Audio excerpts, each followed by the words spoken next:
Sit down, sit down. Shaykh Akbar, Hazrat Ibn Arabi, recording a conversation between Hazrat Ibrahim and Khalilullah and Allah subhanahu wa ta'ala. When the guy is asking Ibrahim alayhi salam, "Hey Ibrahim, what is this terrible fear that you have in your heart?" And Ibrahim alayhi salam says, "Oh my Lord, how should I not suffer fear and dread when my father Adam alayhi salam, may Allah bless him and give him peace, was in closeness with you? You created him with your own hands and breathed into him or your own spirit. You commanded the angels to make sajda to him, and yet for one single act of disobedience, you cast him out of your nearness."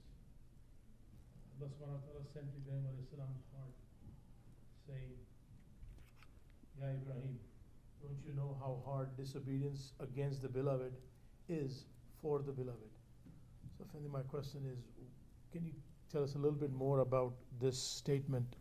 Ya Ibrahim, don't you know how hard disobedience against the beloved is for the beloved? It hurts. What is disobedience? What is the disobedience of a beloved? Isn't it betrayal? Beloved to the beloved.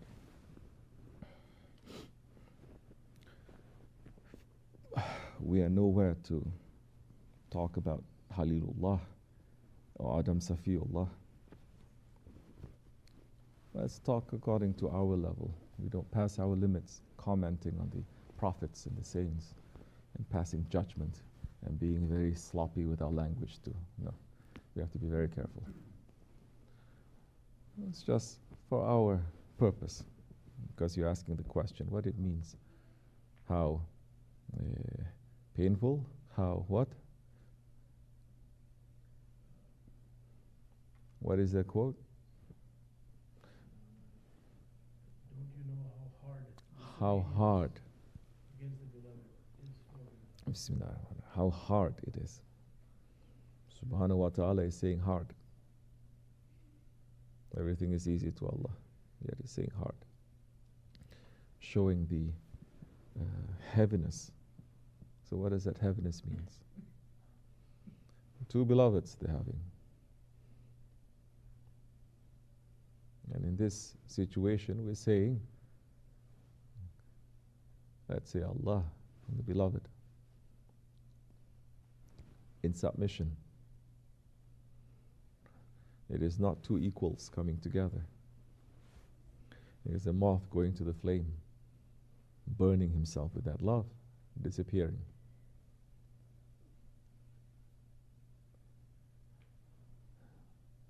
A disobedience, then, between the lover and the beloved. The disobedience of what? Of the lover to the beloved. What does that mean? Like I said, it is very hard. It is hard because when you are in that closeness now, a slight change, a slight disobedience means betrayal. The beloved will feel the betrayal. It may seem very small, but because now it is so close to the heart, any little thing that happens will affect it right away. If you're far away a little bit, it's not going to affect you so much. Far away a little bit, it's not going to affect. If it's outside, it's not going to affect the inside. But this is all the way to the heart. So, people are just looking at Allah according to the times in these days, saying, "Oh, He is the most compassionate, He is the most merciful, He is the..." What happened to the Jalal of Allah?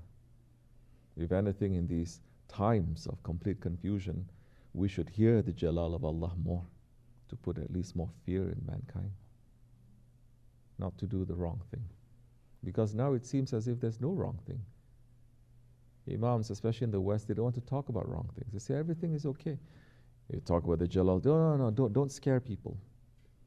Don't scare especially people who are coming to Islam. You must teach them God is love. Say, they left Christianity because they've been preaching God is love, and they're coming to Islam. And you still want to continue?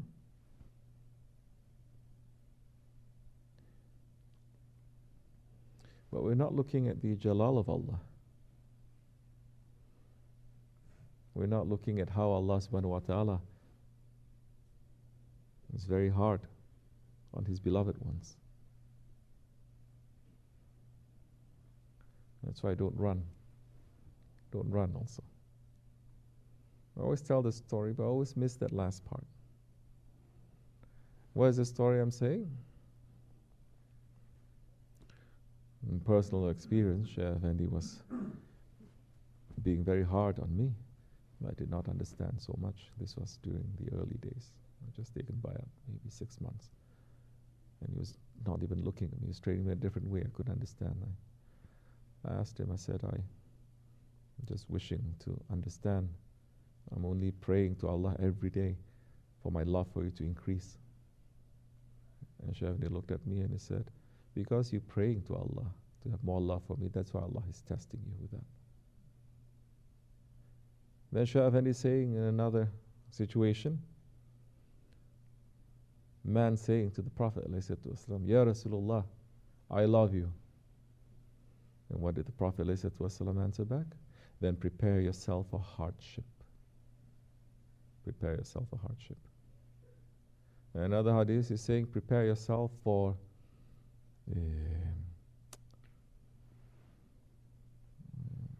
hardship, like curses, like bela to fall on you. This is completely against to so many people's ideas of what love is in Islam. This is also in that. It's not just nice feeling. It is hardship. And if you look properly, the lives of the Prophet have always been hard. All of them. And the lives of his first followers, the lives of the Sahabi-Kiram, they've always been very hard. But that hardship, it is in standing up for truth. It's not hardship for nothing, for this dunya. And with that hardship comes the ease, the sweetness. So now people who are close, people who are beloved, people who are running in the way of Allah, we have to watch our steps very carefully. Especially when it concerns how it's going to affect the rights of others. We are weak. We make mistakes if it's between you and Allah. Now, Allah is also Sattar. Shaykh Effendi is saying so many times, He will forgive you. He may forgive you, He will cover. But when you commit a wrong thing, not between you and your Lord, but to others, and you make them to be witness for that, it's very difficult now. Because Allah will not forgive you unless they forgive you. And most people, they don't even admit making a wrong decision, making mistakes. They're so stubborn. Say, what did I do? I didn't do anything. I didn't do anything. Oh, this again? Why are you bringing up this again? We're bringing it up because you keep behaving the same way over and over again. And those ones will go through a lot of hardship just to make them to understand. So, we want to be servants. If you ask me, and Shaykh Effendi has shown when in this last few years of his earthly life here, nobody can say that I was close to Shaykh Effendi. There were others that he kept them closer, no? Some of them here, some of them not here. He always kept me a little bit of distance. But I wasn't running to be close to him. After some time with his himmat, I'm not running to get close.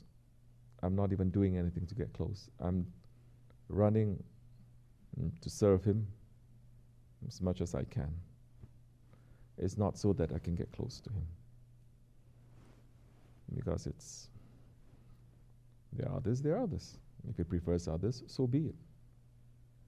Where is my value going to come from? As a servant. In what way? Well, if others are listening to sohbet, let me go clean the toilet. Let me go clean the dishes. People are sitting there getting fires and everything. Let me make sure that the tea comes out in time. That, I'm sure, those of you who have known me since before, you can attest to that. I wasn't running to be next to Shaykh Efendi. She had to call me to say, sit over here. I feel more comfortable because then, because I'm not running like that, to say I love him or I'm close to him, I don't want to get tested. That hardship, I'm not going to ask for it. If it comes, it comes. What am I going to do? But it's not because I want to be close to him or this or that. Yeah. So, but the disobedience of a beloved to a beloved, yes, it is very bitter. It is the lover and the beloved, they are become one, sinking into unity, then a disobedience is a split of that. And that's heavy. So, may we become servants, inshallah. Better servants. It's okay. We want safety. Be smart. I've seen so many who want to be next to Shaykh Efendi and they've fallen. I've seen so many who are all those ones that were so close to him that he was giving endless sohbats to them. Either they betrayed him or they're nowhere to be seen anymore. Here or elsewhere, in different countries. So it doesn't matter. To me, if there's 1 or 10 or 1,000, it doesn't matter. In fact, I prefer it was smaller, easier for me. But as he likes. We're sitting here on top of a mountain where people are coming from everywhere. You come, we have to give. With his himmah, it doesn't matter. If 1 million people come, we can give. It is not through me, it is not with you. It is through the support of our shaykhs, inshallah. But, inshallah, Allah not taking my life, I'm not going anywhere. They can be with me, or it can be somewhere else. You are free. But we're saying we love our Shaykh for bringing us to love Islam and our Prophet ﷺ, then stick around. It's not that bad. Assalamu alaikum.